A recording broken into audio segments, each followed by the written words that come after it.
Bismillahirrahmanirrahim. Assalamualaikum warahmatullahi wabarakatuh. Pada kesempatan ini, saya akan menjelaskan tentang analisis saya yang berjudul Ahli Kode dan Campur Kode pada Masyarakat atau Konti. Dengan saya sendiri, Indiani Susolawati, dengan NIM 2021801110.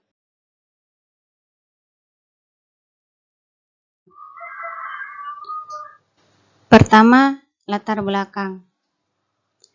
Kehidupan manusia membutuhkan proses dan jangkauan komunikasi yang luas, sehingga sangatlah mungkin para penutur memakai bahasa lebih dari satu bahasa. Hal inilah yang dinamakan bilingualisme. Penggunaan bahasa yang menimbulkan terjadinya peristiwa ahli kode dan campur kode dapat diketahui melalui komunikasi bahasa antar individu dalam kelompok maupun kelompok dengan melihat latar belakang kebudayaannya. Salah satunya yaitu masyarakat Tokonti, Kecamatan Waluyo, Kelurahan Kadolokatapi, Kota Bau-Bau. Ahli kode dan campur kode adalah suatu peristiwa yang lumrah terjadi pada tempat-tempat yang rutinitas, yang di dalamnya mempertemukan orang-orang yang berasal dari daerah dan bahasa yang berbeda-beda. Masyarakat Tokonti merupakan masyarakat yang berada dalam posisi transisi dalam sosial budayanya, yaitu masyarakat yang memiliki kultur campuran antara dua budaya dominan yang ada, yakni kebudayaan Buton dan Ambon. Pendatang orang Ambon ke Pulau Buton telah berlangsung cukup lama. Ada yang dari mereka datang untuk mencari kehidupan yang lebih baik, mengikuti saudara-saudara mereka yang datang dan sudah menetap di Buton, dan terjadi perkawinan.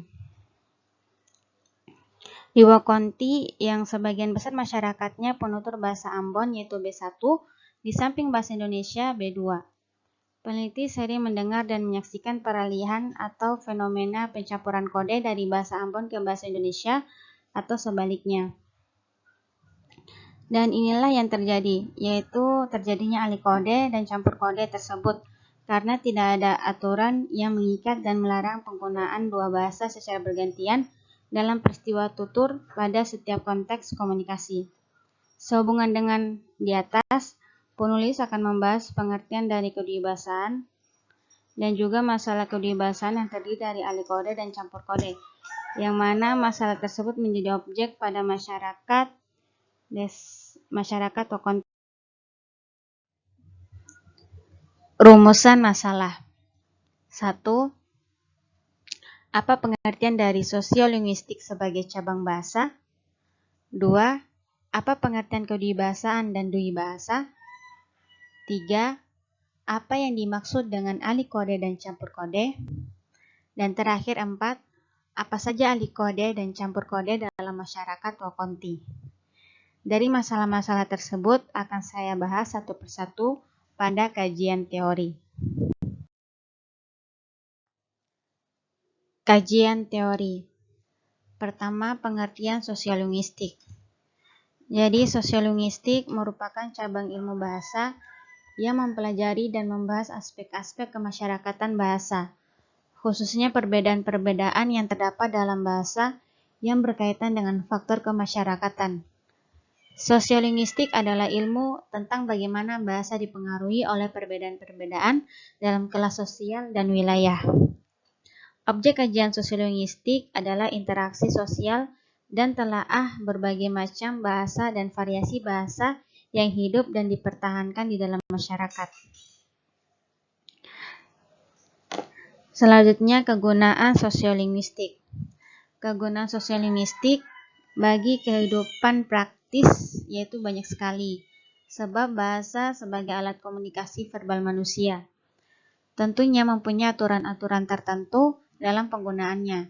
Sosiolinguistik memberikan pengetahuan bagaimana cara menggunakan bahasa.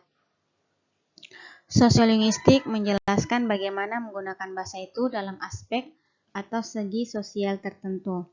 Dari tujuan studi sosiolinguistik yang sifatnya efektif atau problematis, yang membahas sikap kebahasaan suatu masyarakat pemakai bahasa, membahas gejala-gejala kebahasaan sebagai suatu kesulitan atau suatu masalah, dan membahas bagaimana membina atau mengembangkan salah satu segi kebahasaan yang pada umumnya bersifat studi linguistik terapan.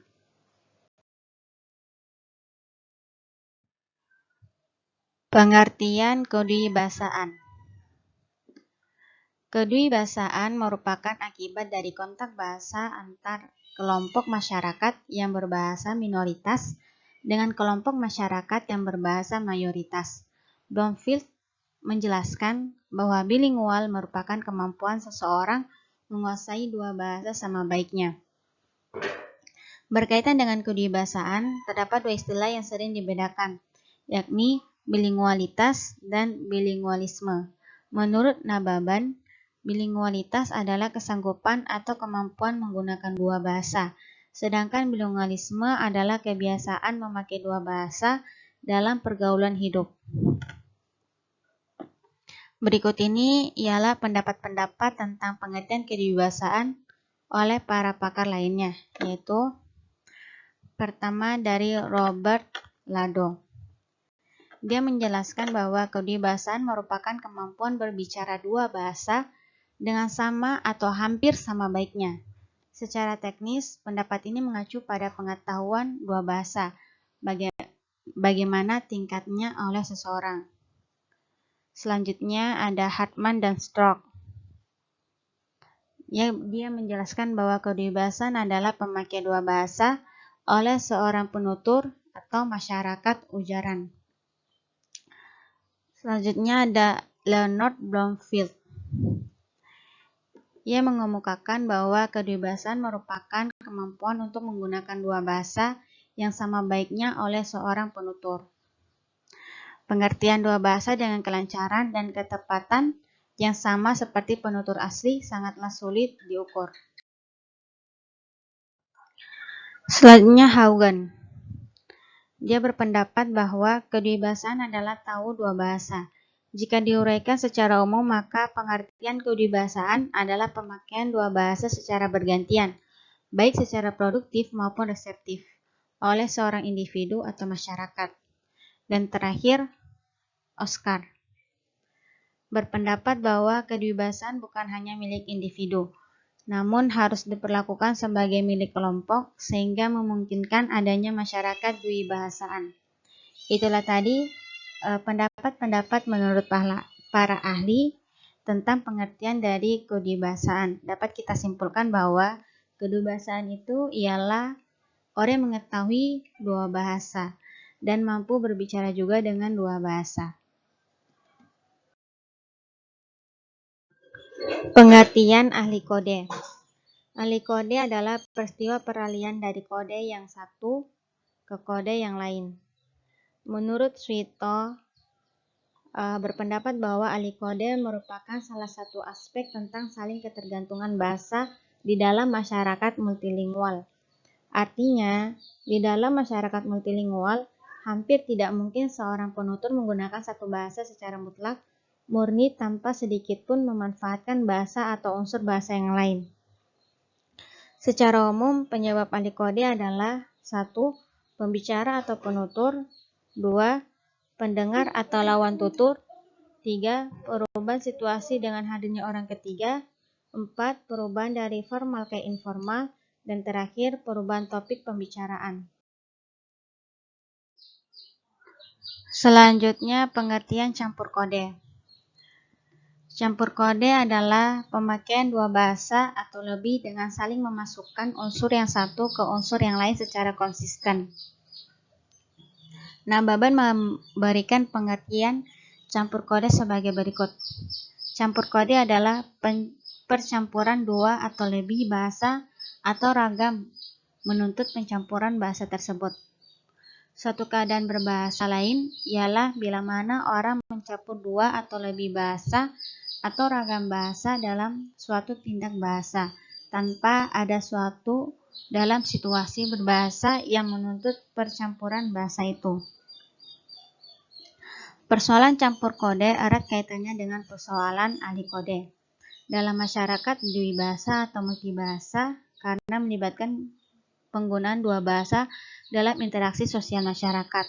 Kedua istilah tersebut merupakan pola kedewibasaan yang terjadi model komunikasi sering digunakan oleh penutur dwibahasa dalam peristiwa tutur.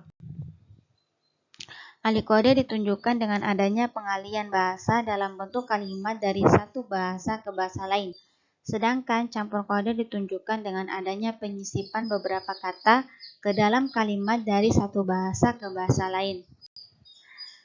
Campur kode dalam kondisi maksimal merupakan konvergensi kebahasaan yang unsur-unsurnya dari beberapa bahasa yang masing-masing telah menanggalkan fungsinya dan mendukung fungsi bahasa yang disisipi.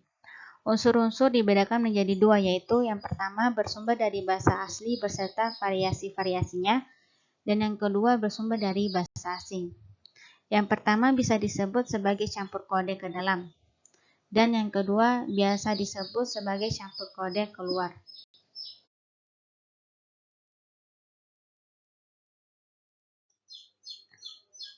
Sekarang kita masuk pada pembahasan.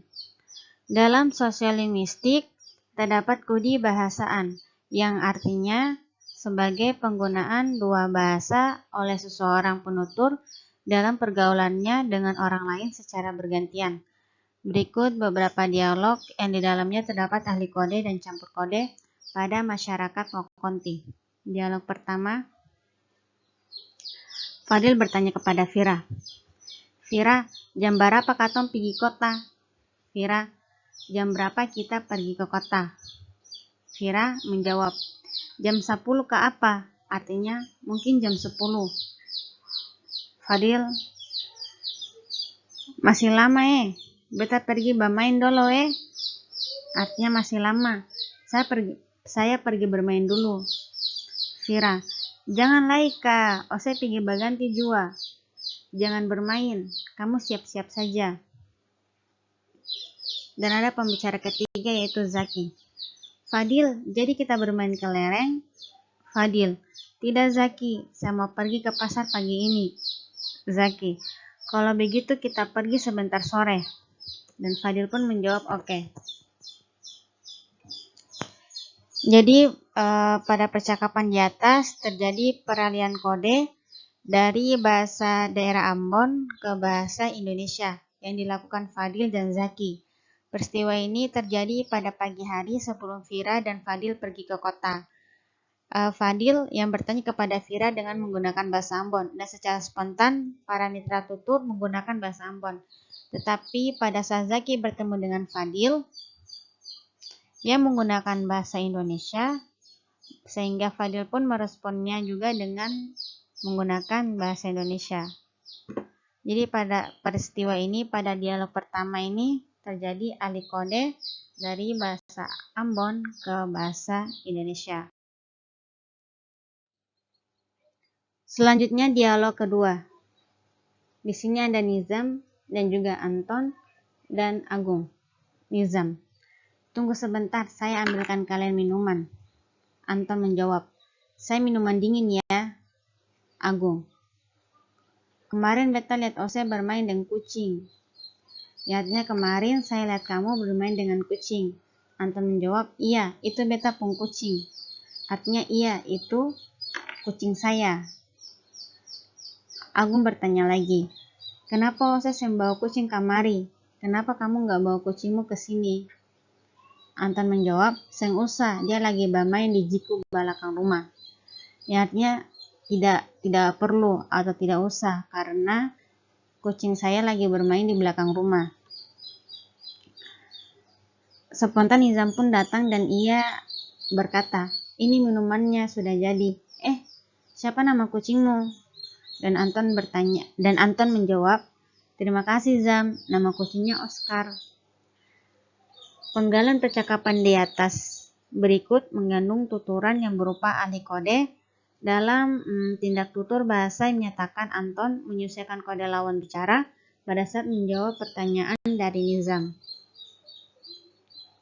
Yaitu, terima kasih Zam, nama kucingnya Oscar.